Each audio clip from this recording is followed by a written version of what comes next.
Our top stories: has former President John Mahama hijacked the NDC, and what are the possible repercussions? And do you also know that the unity walk is not a part of the Kwesi Botchwey Committee recommendation?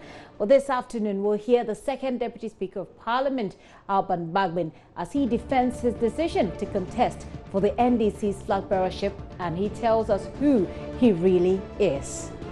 I will be on the polls this afternoon, and you are all invited to listen to me. We'll also bring you news updates from across the country, from the North Gonja district, where the regional minister is warning against lawlessness and violence following the spark of food, and the defense, of course, of expatriate award organizers, and the cash for seats scandal probe ongoing in Parliament. Those are the top stories. My name is Gifty Andopia. This is The Pulse. Please be my guest.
And let's start from up north, where the regional minister, Salifu Said, has issued a strong warning to fielding factions in the North Gonja district that the Regional Security Council will not tolerate any act of lawlessness and violence in the area. His caution comes after two communities, Dise and Salugu, were torched yesterday evening, resulting in the death of two persons. It has not been established the reason or the cause of the incident, but police there suspect chieftaincy dispute. The Northern Regional Minister, Salifu Said, has also vowed to prosecute chiefs found to be complicit in the fires. He is currently in Gonja, where he warned that the law would deal with anyone who disturbs the peace there. Everybody in this area, and also sound a warning that even though you have the land, don't use violent means to destroy lives and property. If they are caught, the law will deal with the person. We will get those people and send them to court. They will be prosecuted. There are different ways of solving this problem without using guns and whatever to destroy lives and property. Another thing that we want to tell you, on behalf of His Excellency President Nana Addo Dankwa Akufo-Addo, he has very good intention for the Gonja land, especially the overlord, Ndewura Japa, the Yebongura. The overlord of the Gonja land traditional area has requested for a region. If you people want the Gonja land to get a region, then you must demonstrate beyond all reasonable doubt that this place is a peaceful place. Very soon, the commissioner wants to come to this area. So if you are fighting, they will drop that agenda. And we don't want that thing to miss this time. And it is this year that everything is going to happen. So please, I want to appeal to the traditional area. Much as we have this problem, we can use other means. We're hoping to get police in the area for an update. We're unable to do that at the moment. We'll bring you as and when. But away from that, board chairman of the Millennium Excellence Foundation, Victor Beo, says efforts by detractors of the foundation's chief executive officer, Ashim Morton, to paint him as a charlatan will fail. Appearing before the parliamentary committee probing the cash for seats scandal today, Mr. Beo described Ashim Morton as a good man. Contrary to the inaccurate picture being peddled currently by Ambassador Mawson's detractors, painting him as a charlatan, out to deceive unsuspecting clients.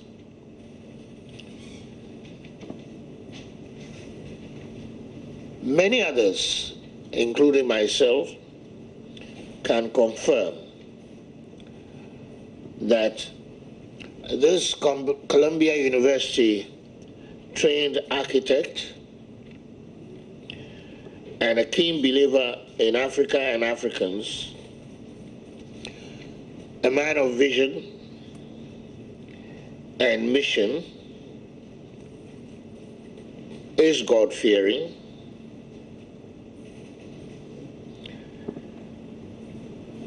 he possesses integrity, truth, and fairness in everything that he does, with a strong passion for charitable interventions. I have no doubt,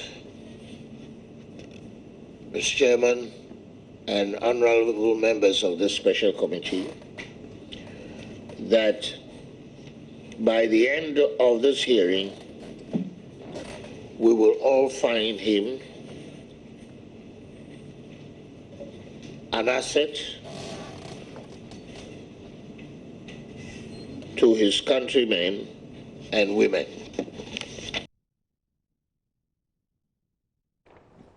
Ambassador Gbeho there, he also denied claims that the foundation extorted monies from expatriate businessmen. The foundation found voluntary sponsors to support the first-class event that was held. It did not sell seats for cash, nor was any expatriate firm excluded from the attendance of the event because it did not sponsor. Indeed, it is a fact that most of the VIPs seated on the presidential table did not pay sponsorship of the alleged $100,000 before the gala event. Finally, Mr. Chairman, I wish on behalf of the Millennium Excellence Foundation to confirm that the foundation did not participate nor encouraged any stratagem to steal money from any businessman or government. On the other hand, the Millennium Excellence Foundation appreciated the purposes of the scheme that we developed together with the Ministry of Trade and Industries. Ambassador Victor Gbeho there, for his part, Chief Executive Officer Ashim Morton says the Trade Minister Alan Chematin's testimony before the committee that 17 people sat at the gold table was indeed an error. I was watching the presentation of the Honorable Minister of Trade and Industry, and he made a statement that 17 seats were on the high table. I'd like to make a small correction. When he mentioned all the names, he mentioned the former president and head of state, John Rawlings, and his wife. That is 2. So that makes that 18. Now, he did not mention our chairman, Ambassador Gbeho, and he did not mention Joe Mensah from Cosmos. So if you add those 2 with the former First Lady, it becomes 20.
He has spent over 2.5 decades in Ghana's parliament. Now he wants to be president, but there are obvious obstacles between him and the presidency, starting from a nod from his party, which he fears has been hijacked by an interested party. My special guest, Alban Sumana Kingsford Bagbin, is Member of Parliament for Nadoli Kaleo. In this interview, he reveals his personality and explains what he believes makes him a better choice to former President John Mahama, Professor Joshua Alabi, Eko Spio Gabra, and others at the presidency. Take a listen. I'm a young rural boy of just 60 years young, who hail from a village in the Upper West region called Sombo, meaning we want peace. And my background is that of very humble beginning. My father was a farmer and my mother was just a housewife. And I started from that holy village. I climbed up to this stage, and I've been in Parliament since the 7th of January, 1993. But before that, I was called to the bar as a legal practitioner in 1982. Wow. And so I started practicing with Achim Chambers before the Exodus, which happily I was part of it, through an arrangement with the then government of Ghana and the Libyan government. So from 1983 to 1986, I was in Tripoli, Libya, teaching English at a senior high school. And from 86, I did a detour of Europe through Amsterdam to Belgium, ended in London, and then came back to Ghana. Joined the same Achim Chambers and continued to practice until the return to multi-party constitutional democracy. And I joined the fray in 1992 and won the primaries and continued to win my primaries and also the national elections. So I have won it for 7 good times. And here I am. There must be some magic in there. Well, I just need to thank the good people of Nadoli Kaleo constituency. It used to be called Nadoli North constituency. Okay. It was rechristened Nadoli West, but it is now Nadoli Kaleo constituency. I think it's by their grace, apart from that of the Almighty God, that I've been in Parliament this length of time. Okay. And I'm extremely grateful to them. Okay. Let's talk about the party. You say that you went around all over the world, from Africa, you went to Europe, you did all your work, you came back to Ghana. Ghana had returned to constitutional rule. You joined it. You joined the NDC then. Let's talk about the party. Have you seen the Kwesi report? Well, I'm part of the Kwesi committee. Okay. Yes. So you're not part of those who are agitating that for it to be out of wherever it is hiding? No. So, it's not hiding. So then how do you respond to those who say that there is a deliberate attempt to disadvantage some people in the party, especially those who want to be flag bearer for the party, which is why the report has been kept under lock and key?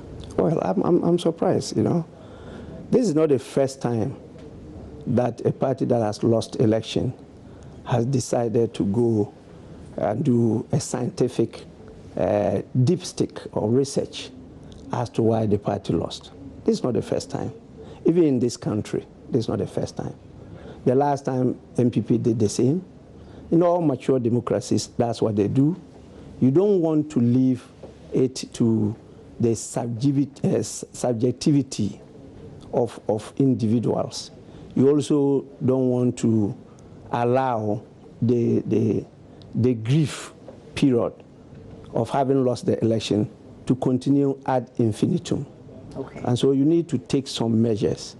And one of the first measures you take is to ask yourself, do it scientifically as to why you lost the election. And that is usually done by a team that is seen to be credible, because at that time there's always a lot of blame game. Accusations are leveled here and there. And so you have to look around to see who is a bit not that damaged that could lead the process. And so you realize that the National Democratic Congress decided upon the wise council of the elders. And that's why we'll be using the council of elders. Because really the credibility of the team has never been in question. The issue really now is why the report is not out there for everybody to see. The credibility of everybody has been in question. And that is why you have the allegations. Well, let's focus on where the report is now. After the report is not for the public. The report is for NDC. And the committee was a subcommittee of the National Executive Committee. And therefore, after the work, they submitted the report to the National Executive Committee. The National Executive Committee took a position on it. That position is that it is a document for the National Democratic Congress. Okay. It is not for the public. Do you maintain that what Joy FM published is not the report? I haven't seen what Joy FM published, but I have listened to various discussions and allegations on air about what is alleged to be the report. It is not? It is not. It looks like they were talking about some of the allegations that individuals made during the public hearings. So it's representative of what's in the report? No. Yeah, the report, you see, what you say doesn't necessarily mean that is a report. You understand? So there were huge diversions of money meant for campaigning, that people used or misused monies meant for the campaign. The people on the ground were extremely unhappy with that kind of arrangement. I wouldn't know. I wouldn't know about that. Of the committee. No. But there's no evidence to that. These are just allegations. Okay. There are a lot more people coming up wanting to be flag bearer of the NDC. You are one of them.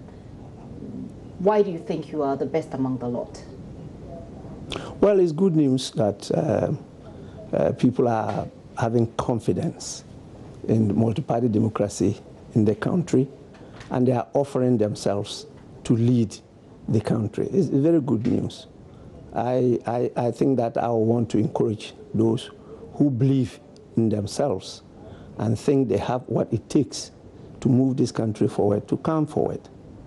I believe that Ghanaians have invested a lot in me for these 25 years.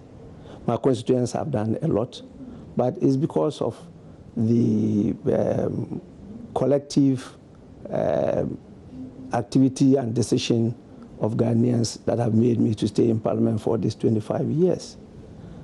I believe I've seen it all. I have lived it all. And I believe that the experience that I've got so far, not just as a member of Parliament, in political leadership for 17 good years. From 2001, I was the opposition leader, official opposition leader of this country,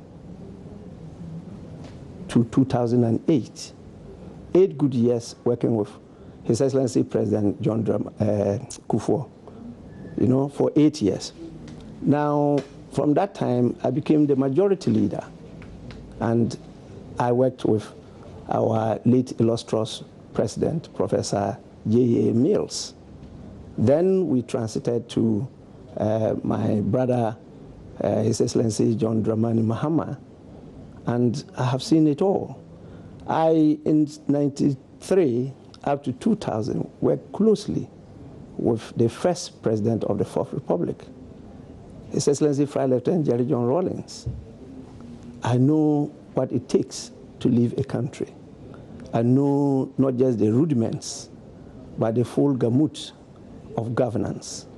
I know through my experience in leadership of various political groupings, including parliamentary groupings, what the fundamentals are of true democratic governance, which is what we're all looking for.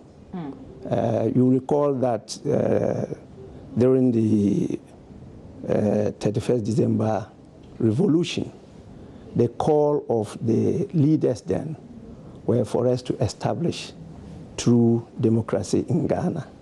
And they took a lot of effort to do research and surveys to try to define what that meant. And that's what led to the formation of the National Commission for Democracy, led by no less a person than the international jurist, the late Justice D.F. Annan. And they did a lot and collected a lot of views and compiled a lot of documents on it. And that is what spoke to the choice of governance and the legal framework, particularly the 1992 Constitution. Speaking of surveys, I believe you've had a recent survey from the University of Ghana about, I mean, it was basically about government's popularity, but then they went in to talk about the NDC. So they sampled views about who should, I mean, some of the names that have come up, John Mahama, he hasn't said anything about whether or not he wants to stand, but there are speculations, of course. Joshua Alabi, whom I've spoken to personally, Spiel Gabra, whom I've spoken to personally recently, Wicked Hagen, Sylvester Mensah, quite a lot of people.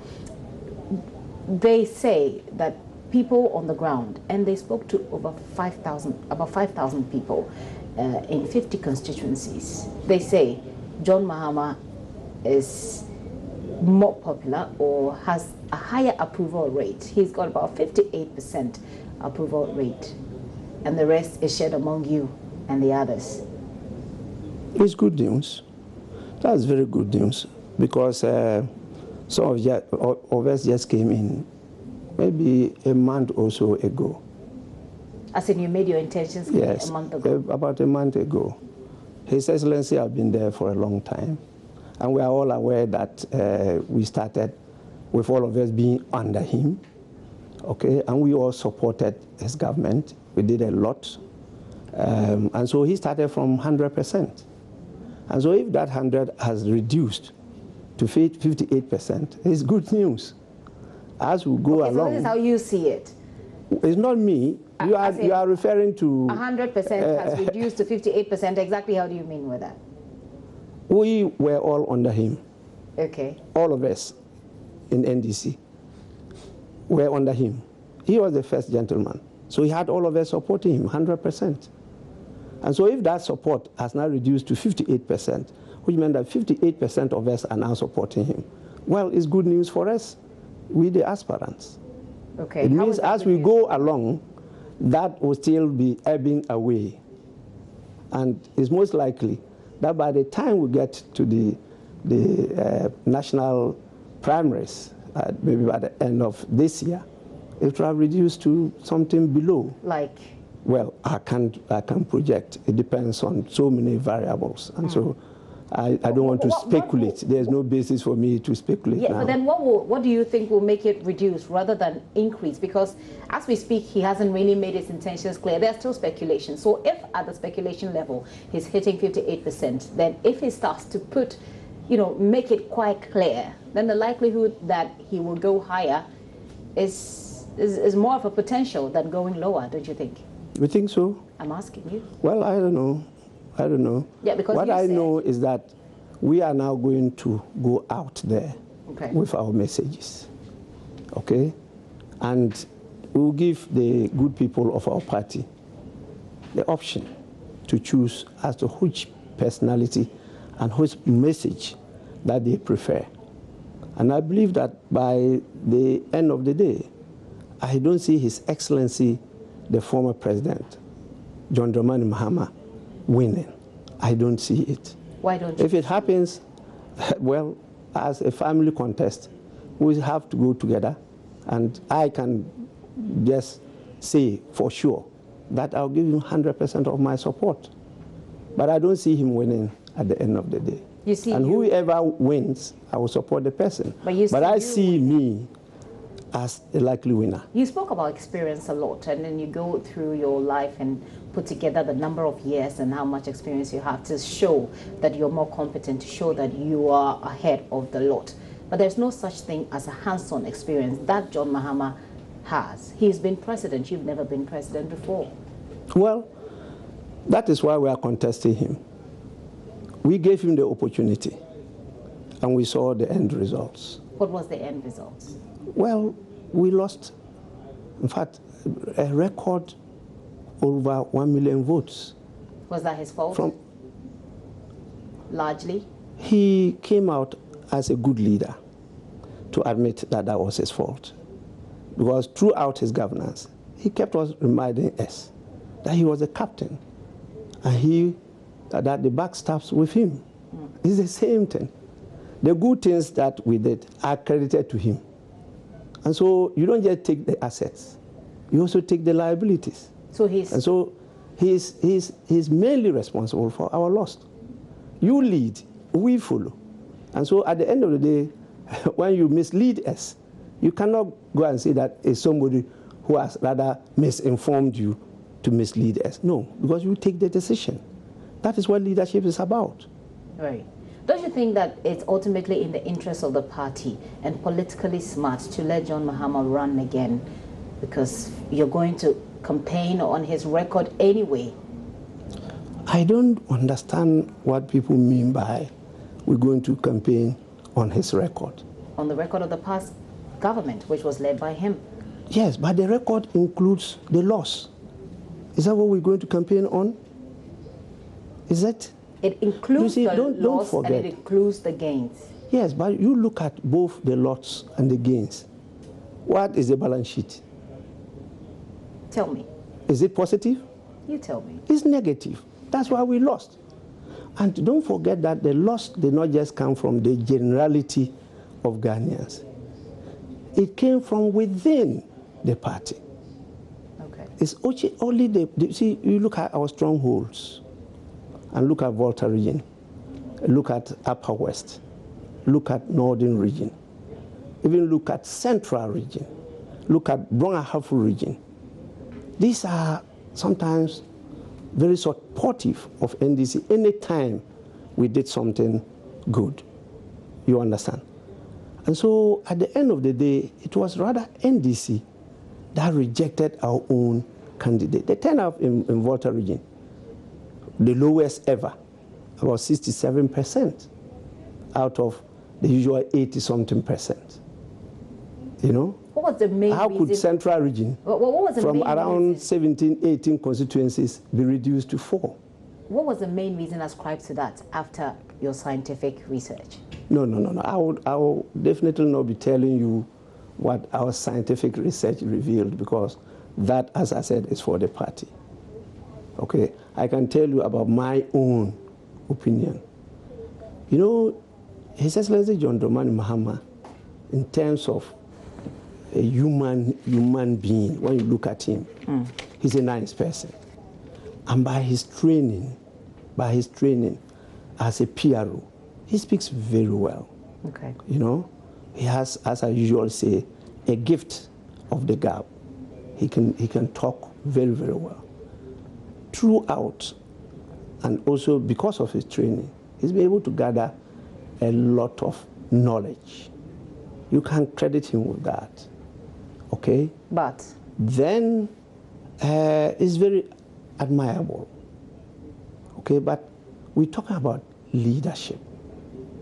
And you know, the basic fundamentals of leadership involves character, competence, and care. he lacks these. The 3 C's. Definitely, I've given you the basis that if you talk about competence, he has a lot of it. I've told you that. You know, when you are going to lead a group of people, you must know them. I can say with all certainty that the way he performed, he seemed not to have known Ghanaians. Okay. I'm not too sure, even though he's a historian, he's gone through the political history of Ghana. And he has not been able to diagnose where we got to and where we want to go to as Ghanaians. The first president of the Republic, His Excellency Osagyefo Dr. Kwame Nkrumah, started very, very well by first trying to form a nation called Ghana. That agenda is incomplete. Right. Any president who wants to succeed must take it up. But it looks like we are not focused on that. And if you don't get that right, you will definitely be ruling small states with ethnic and tribal enclaves that will not work together, and we lose the synergies of that, because the one person cannot develop a country. Was that what happened under Definitely, definitely.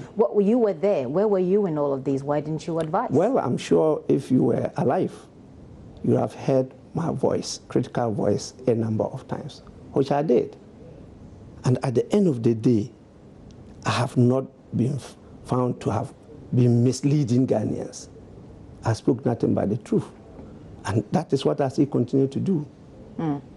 These people that I've mentioned, it appears that you think your biggest competition is John Mahama? Oh yes, so far yes, because he's been our president. But he hasn't even indicated that he is going to run. Oh well, it's about 99.5%. Well, why do you say so? He spoke a number of times. He spoke at Cape Coast, where he said that, well, if the party says he should run, why not? Okay. He spoke to us again at a dinner recently, hosted by him in his office, and it was clear that he's gearing up to run. Okay. Again, he's sponsoring a number of walks, branded as unity walks, and there again he speaks, and everything is clear. He's gearing up to run. So I will not be surprised if he comes out clearly at the end of the day to say he's running. Branded as unity walk. That is one of the basic weaknesses of the former president. You don't let people push you to lead them. Okay. You take the decision that this is what I want to do on the basis of my capacity, my experience, my knowledge, and whatever I believe I have diagnosed about the situation. But if the people don't allow you, you can't go. That you have to go to the people, and that is why we vote. Okay. That's why we vote. When the people say yes, then you go. But you don't continue to say that it is the people who are saying you should lead. At the end of the day, if you are confronted with a serious challenge, you tell us, I told you, you are the people who have put me here. That is not part of the characteristics of good leadership. You say branded as unity walk. We've all been under the impression that this is a unity walk organized by the NDC. You say it's sponsored by John Mahama and it's branded as unity I don't know. It's not? I don't know whether you ever saw the chairman of the party at those unity walks. I've seen him. Who is the chairman of the party? Portofei? Which of the walks?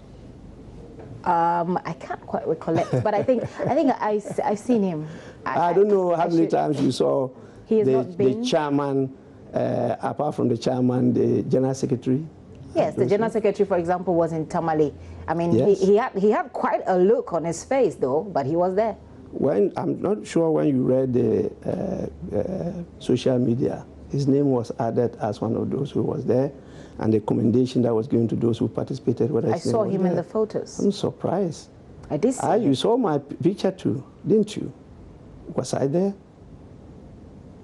You don't think the unity? I don't believe. You don't think this unity walks? I don't believe that these walks are organized by the party. I'm very sure that as a member of the Functional Executive Committee, as a member of the Council of Elders, as a member of the National Executive Committee, I don't believe that these are works that are sanctioned by the party and organized by the party. That's a major problem, Don't forget that the main leader of the organization is Mr. Kojo Bonsu, and I don't know whichever position he holds in the party. I say it as it is, and I believe that that it's not even the time. You see, timing of these activities are very essential to a reorganization of the party. I disagree with all those things, and I know people will react to it, usually with emotions and sometimes indecent language, but I'm here to speak my mind. So what I get you say is that Kojo Bonsu is sort of in John Mahama's camp. John Mahama is funding these unity walks. These unity walks are not an initiative or are not initiatives of the party, the NDC, as we've all been made to believe, that is part of the reorganization bid following the Kwesi Botchwey report. No, it's not. It's not. And I say it with all sincerity. It's not. Well, why haven't you spoken about it? I've spoken about it. I've spoken about it. This has been published. This is not the first time. I mean, in the party. Why haven't you dealt with it within the party? Me? No, I mean, the party. You and the party. We see, any party that is in opposition has a lot of challenges. And so is NDC. And so you need to take up the process of reorganization, revitalizing and rebranding the party into serious consideration. The first step, as I told you, is to look within the rank and file of the party and see those who are still credible after the crushing defeat. And we zoned on the Council of Elders. And that is why the Council of Elders is leading the process. Okay? Then, at the end of the day, this research is done. A report is submitted. And the report is given on the need to know. That's the basis in which the report is disseminated. It's disseminated on the basis of the need to know. And that having been done, committees have been put in place. And those committees are working on the recommendations of the committee, which were analyzed and accepted. Not necessarily every recommendation was accepted. And that is what is going on. Now you need to go through the 5 stages of grief, which is what the party went through. And after you've done that, you need to start the restructuring of the party, which is where the party is committed to now. Okay? And that is why we are having re-registration of the members of the party. At the end of the day, you then do the branch elections, you do the constituency elections, you do the regional elections, you will also do the National Congress. Whilst doing this, you put in place a process of healing and reconciliation. People are hurt, and people believe that it's not them, but others that led to our serious defeat. And some people have personal differences. And so you have to give a period for a very serious cathartic relations to exist. After you've succeeded in doing that, you can now get to activities such as unity walks, where we are now prepared to see each other as in the same boat, where we now see each other as brothers and sisters. You're not there yet, you think? We're not there yet. And that is why at Cape Coast, when some of my colleagues who have indicated their intention of contesting the presidential primaries were hooted at Cape Coast, supposedly unity walks. And when they wanted to say a few words, they prevented them. And some were told straight in their face that this is an activity of John Mahama. If you want, also organize yours. Really? Who said that? It meant that, please, it meant that there's still a lot of work to do on the healing and reconciliation. What do you foresee are the consequences of these unity walks? Well, it's good that the unity walks are animating the grassroots of the party. That is good. You see, the problem we have is the timing. Okay, which is not uniting, but seems to have been dividing and entrenching some little differences that could easily be ironed out if we had gone through the right process. Okay. And I'm not just saying this from a point of view of theory. I had the opportunity to go to assist the PDP twice to try to reorganize their party and to come back. Okay. And so in Nigeria. And so I know what change process means, how change process is handled. When you lose elections and you go into opposition, what you are expected to do. Does it mean that you're not being heard within the NDC? I'm being heard. I'm being heard. Maybe my voice is not being accepted by some power brokers. Who are they? Well, it could be His Excellency John Dramani Mahama's camp, who, because according to some of them, the early warning signs I gave in 2013 just turned them against me. And so instead of them seeing me as an asset, they rather see me as a liability.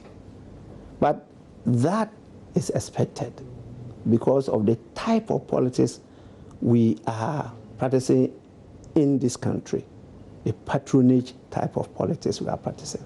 As part of the healing process, have you tried to reach out to these people that is supposedly the camp of John Mahama and try to... Oh, I speak to everybody.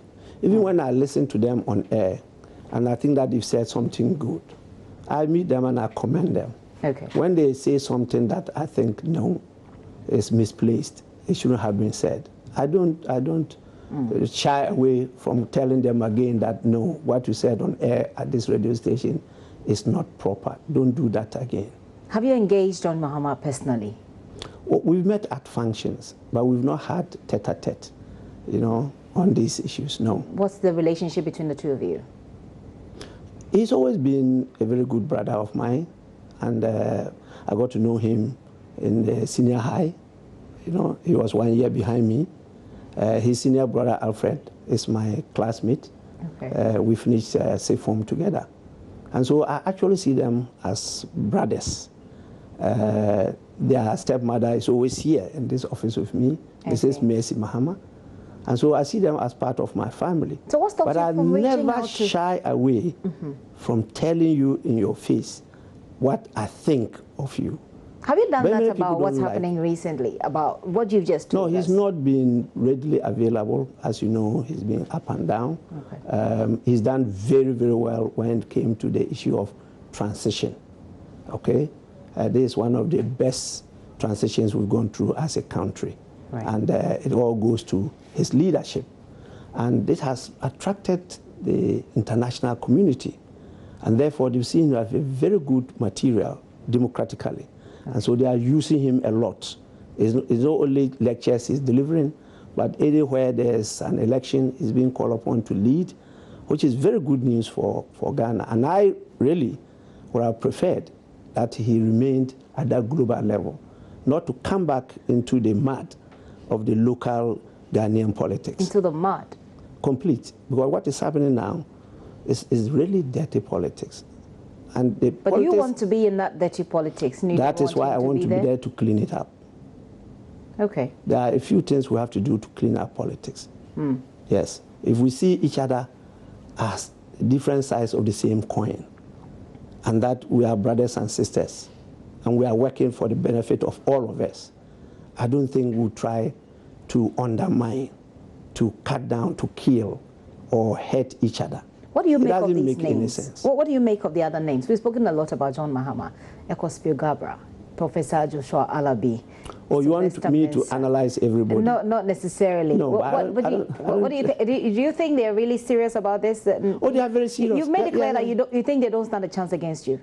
Yeah, they are very serious. But you think we've been talking. No. Oh, with them? Yeah, we've been talking. And apart from John Mahama, you've been speaking to all of them? Oh, I said I've been speaking to John Mahama, but we've not had tete-a-tete on this issue, the issues that you are raising. Okay. But we've met at various functions. In fact, when we had the dinner together, I sat with him, and we had conversation on other issues, not on these issues. Yes. And the others?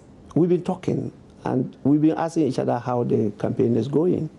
And I think it's going very well. And really, we've been emphasizing that it should be decent. Okay, now that's where I come in with this. Now, is it a campaign going on? Is it right? Is the time right for that sort of campaign? Why not? Is it? You see, we are assisting in empowering the party. We are assisting in reorganizing the party. We are assisting in keeping the members alive and hopeful of the future. So it's necessary. Okay. Apart from that, if you just have to finish the reorganization, which is likely to end around September when we go for the Congress, how many months will be left for the campaign for presidential primaries? 2 months, 3 months? And you expect new people to come in and be able to contest His Excellency John Dramani Mahama? But what you're doing is not in accordance with the party's rules and regulations, is it? Which rule? There hasn't been. Which regulation? There hasn't been a public, as in it's not been opened up. It's not been opened up for anybody to even pick up forms, for example. So why are you contesting? Why are you campaigning even before you? Why are we indicating that when it's opened up? You mentioned campaigning. Means that you're campaigning. No, it's part. As you talk about unity work, what is that for? You're rebuilding the party, you say? Exactly. It's the same thing we're also doing. Rebuilding the party, visiting the branches, and saying that, look, let's reorganize the party first. The national organizer. Let's strengthen the party. And then when the authorized body comes out with a declaration that we could not pick forms, I am also thinking of picking the form. The national Is there anything wrong with that? The national organizer of the party, Kofi Adams, says everything wrong with that. He's called it an unfortunate development. He says it's a total distraction. That instead of those of you who's indicated your names, who's indicated your interest in the Flagbearership race, he said you're building your personal interest at the expense of the party's bid to rebuild and reorganize itself. You see, his concept is very wrong. You don't go into a contest to be a presidential candidate or a president of a country for personal benefit. No. You're offering your services to the people, and your intention is to truly and faithfully serve them and make them better. That is what we're doing. We're not going for personal interest. But you are competing personally against other people. Well, why not? That is what politics is about. It's about competition. So it's still about personal interest first. No, that's not personal interest. If it is personal, I'll go into private business and serve my personal interests. That will be personal. Politics is not personal business. It's not supposed to be personal business. It's public business. You understand? But at this point, you are at a point where you're competing on the personal level with others to serve. So at the point we are, it is personal. No. You don't see it that way. It cannot be personal. What are you competing for? You're competing to lead a group of people first before you go into the national contest. Okay. How can that be personal interest? Yesterday, I don't understand that. I completely disagree with Kofi Adams, and I've made this known to him. We've also, as prospective aspirants, met them and made known to them that it's not fair. And we actually put him on the block to defend himself. That is Mr. Kofi Adams. He spoke very well. But he saw that at least we had a case. And you see that recently he's toned down his rhetorics. Okay. You see, he's a young guy. We were those who led him and brought him from Central Region. And we did everything to bring him up to this stage. Definitely, I disagree with him on a number of issues. And I didn't hide it from him. He's aware of it. You know. Yesterday, we had a conversation with Ekospio Gabriel, one of my colleagues did. He says that he doesn't really believe that the current leadership of the party could win you victory. Do you agree with that? What is the definition of leadership of the party? The current executive of the party. Oh, well, we see there are some unfinished business dealing with the current executives of the party. Okay. And it's not that they don't have the capacity. They do have. And they have the experience, and they have what it takes. They've done it before. Just that, unfortunately, we lost the last elections for very good reasons. And so we can't just say they cannot lead us to win. No. We will have to offer good leadership to them, because there's good reason why the presidential candidate or president is the leader of the party. And so with a good leader, you could bring them on board. Some of them have even better capacities than us in some areas. But a good leader is the one that's able to assemble a team that can propel him to higher heights.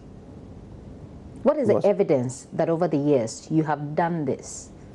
Oh, I mean, it's too crystal clear not to be seen. There's good reason why when I left as majority leader, I was recalled to be majority leader again. True or false? There's good reason why my constituents have voted for me for 7 good times, and I've been in parliament for 25 years. It's not that we lack the human resources in my constituency. No, we have a lot of them. And speaking but of many of them, when I meet, tell me that, what will I come there to do? You're doing what is expected. But some have said that you could still be a leader and still nurture people who have got the talents, the ability to do so within your constituency, to get them to do so. That's my joy. And many of the people who served even in His Excellency John Dramani Mahama, including His Excellency John Dramani Mahama, were nurtured by me. So why don't you continue that, and so that there is some sort of succession plan? Now it looks like if you are there, like Nadoli Khalil, you've taken it personal, like you've taken over. No, it's not something there for you to take. You offer yourself to the same people. Do you still want to renew my mandate? And they say yes. So how can I be blamed? In fact, there are a number of times I offered to step down. Even the last 2016 elections, if you ask all the leadership, they would tell you. You wanted to step down? Yes. And they said no, go? They said no. Even not to my knowledge, my colleagues in Parliament organized a group of 10 that when I met the national executives, I met the functional executives and said they should do everything to convince me to contest, because they still needed me to lead them in Parliament. And you did? And it was a painful decision, to be frank. But you took it? My close relations and friends wept, because they knew that I was going to face a Herculean contest, which I did, but surmounted it again with excellence. So it is not that I have been imposing myself on them. But then what you just said is the same model that John Mahama seems to be using with the Flagbearership race that you have just criticized. No. The people ask you to stay, and you stay. No, it's not the same. It's not the same. No, I'm not being asked to be pushed to lead. No. You understand? It's not the same. Okay. No. John Mahama has been pushed to lead. That's what he says. He says that, well, if the people say that I should lead, why not? I have not told my caucus that, oh, if you say I should continue, why not? That's not what I said. Okay. Okay? I had filled a form which I designed for members to complete, to indicate whether they intend to contest or not. Or not. And it's from that discussions that they picked that I had decided not to contest. Let's look at your excesses and your legacies. These are some of the things that are going to come up really strong. If you go, I mean, obviously you're going to contest for the Flagbearership. But if you contest, and if you're lucky to win, these are some of the issues that are going to come up really quite strongly. The 3 wise men, was that really necessary, you think?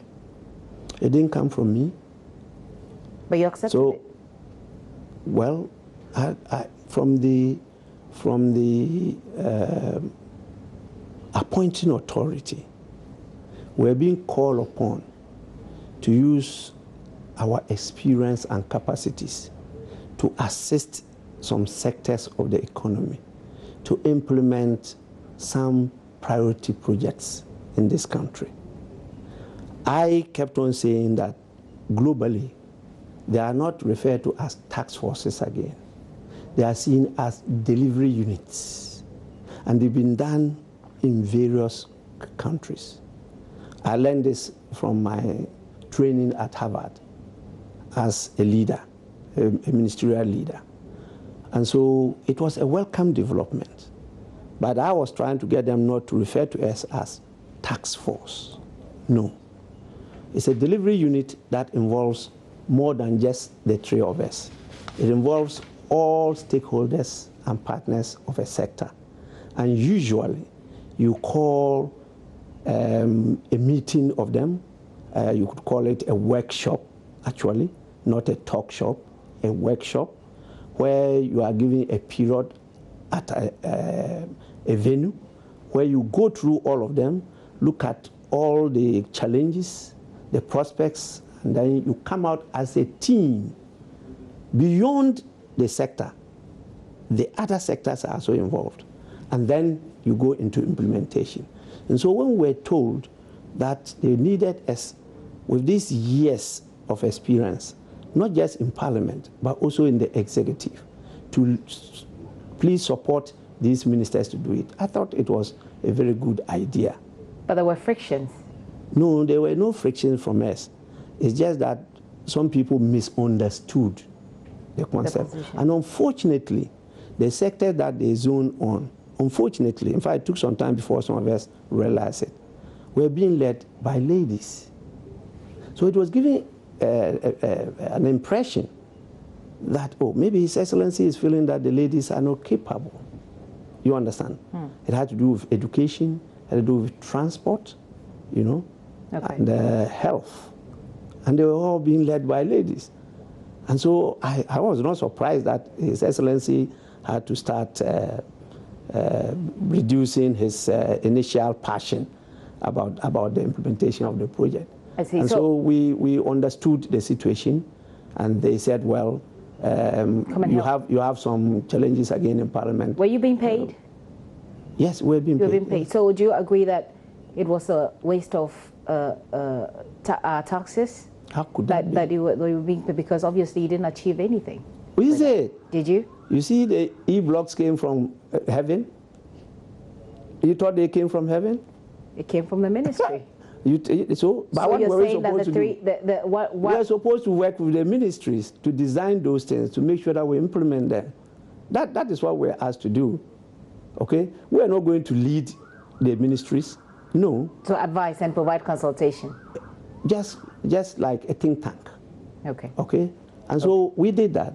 Even if you go to the aviation sector and look at the progress that has been made, we partly supported. If you go to the health sector and see the execution of some of the projects that were done, we did, you know. And we really worked within that period. It's just that people became lethargic, and for some reasons, or maybe some misinformation, and as I said, the perception that was created that led to us to have been disbanded, you know. But I was called back to Parliament to lead, and I happily accepted. The president is naked, you said. I did, because my understanding of leadership, you know, when you are given the position to lead, you try to get a team that, in your opinion, knows or have capacities above you in various sectors of the economy or of life. Because you have to depend on their wise counsel to take decisions. But in your opinion, now, at the time, the president hadn't surrounded himself with those kinds of people. He didn't. And so he was naked, because I was listening to them. And I also saw that, don't forget, let me tell you this, that many in NDC see me, okay, not just saw me, but see me even today as one of the godfathers of the former president, John Dramani Mahama. And so I could feel the pulse of our party members. It was a lot, from the rank and file up to leadership, were in touch with me and were lodging a lot of complaints. Many are not built like me, okay, to say it as it is and damn the consequences, which I do at my disadvantage, because I know what politics is about, okay? but I do it because of the collective interest of Ghanaians. And Will so that come what back to I bite said was not just coming from me.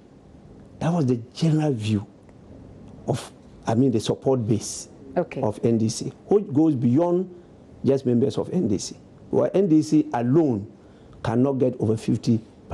So two things. Are there specific individuals that surrounded the president? Obviously, you didn't have a good relationship with Standugwe. But were there other specific individuals around the president that you disagreed with, perhaps the advice they gave to the presidency or the way they worked? You know, there's no president that will rule without having around him some very good friends. Okay? It depends on how you position and place them and how you manage them. Okay. Standugwe definitely is a very good paddy of the former president. Nobody begrudges the former president for bringing him in. But where he positioned him, don't forget the history of Standugwe. And Standugwe has never been a member of the National Democratic Congress. No? Yes. And so it's not only him. There are a number of members that were nominated by him who told the public hearing that they are not members of our party. You see, party politics is not for the undecided. No. Anybody that is undecided but has a technical capacity, there's a place to place the person. It's about policy, okay? And policies come from the polity. That is the people. So where should he have been placed? Let me.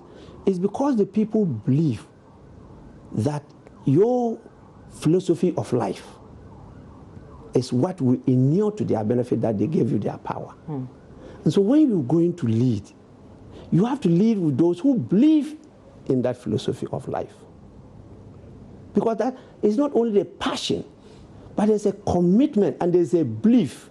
A belief system is stronger than anything. That is why we're having problems with this witchcraft in Ghana. It's a belief system, very difficult to exercise. So where should someone like Standugwe have been placed? As a good friend, and if you needed him, and he's a very good media person, he would have just been tapping him from behind the scenes.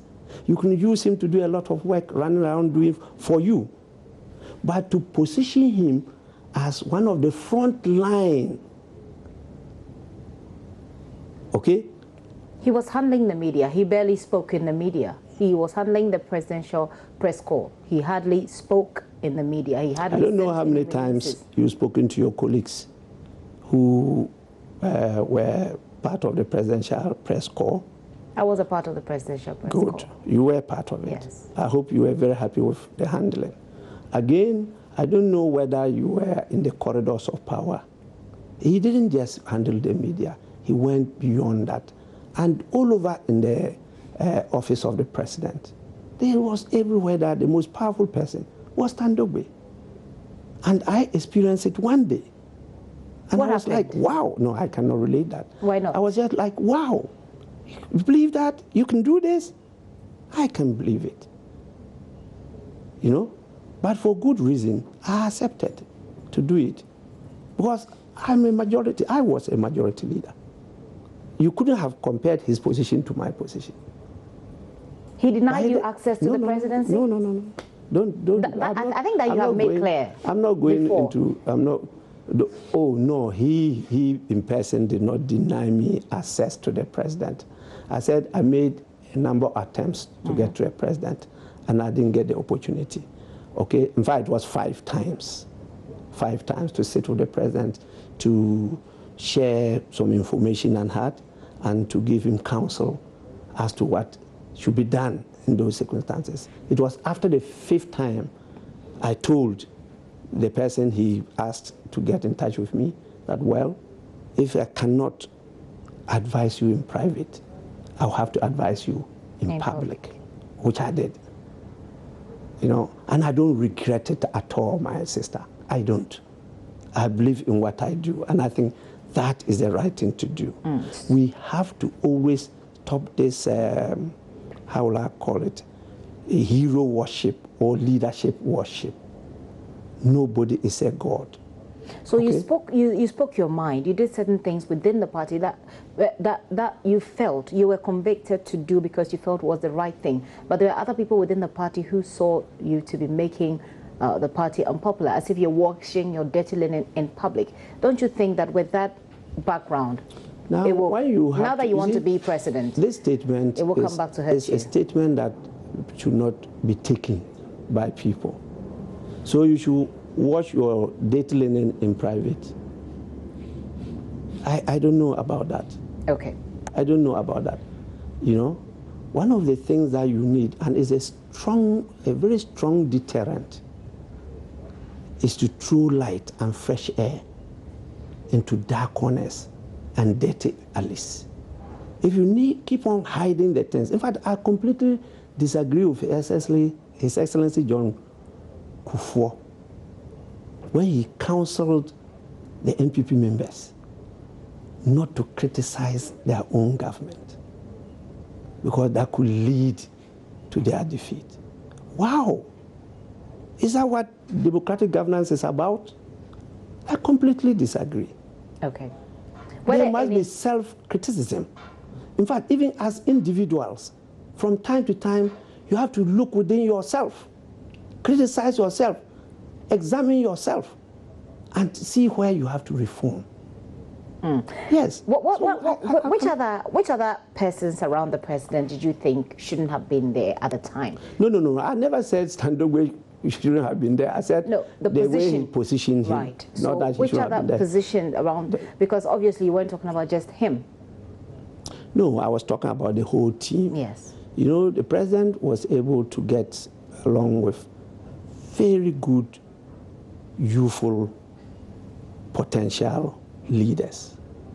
But you see, the youth have a role to play in leadership. Okay?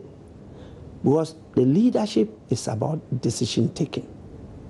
And so you can use the youth because the youth have the vim, the vitality, the energy. Okay? The youth have the potential of good vision because they are looking for long lives. There are positions that you put them to tap that and bring it up to the experienced, seasoned group of wise counsel, okay, who are then to be around you to go through and sieve it and advise you to take a good decision. And so I had an opportunity of even telling him that, look, my brother, it's important that you get the very senior members who have gone through it all, who have made it in life, who are not going to look for material gains. They're looking at legacies they can leave behind. They will speak to you truthfully so that some of the mistakes you are making, you don't. His Excellency Nana Addo Dankwa Akufo-Addo is repeating some of the mistakes of John Mahama. Yes. Okay, we're going to take a very quick break. When we return, we'll talk about those mistakes that His Excellency Akufo-Addo has committed, which was committed also in the John Mahama administration, according to Honourable Member of Parliament for Nadoli Khalil. You're still watching my conversation, my special guest today. Let me remember the name in full again. Alban Sumana Kingsford Bagbin is my special guest. We've been talking about him, about the party, whether or not this so-called campaign, as subtle as it may be on social media, you see them in traditional media, you see them, whether or not it's jeopardizing the party's bid to reorganize itself. He doesn't agree with that.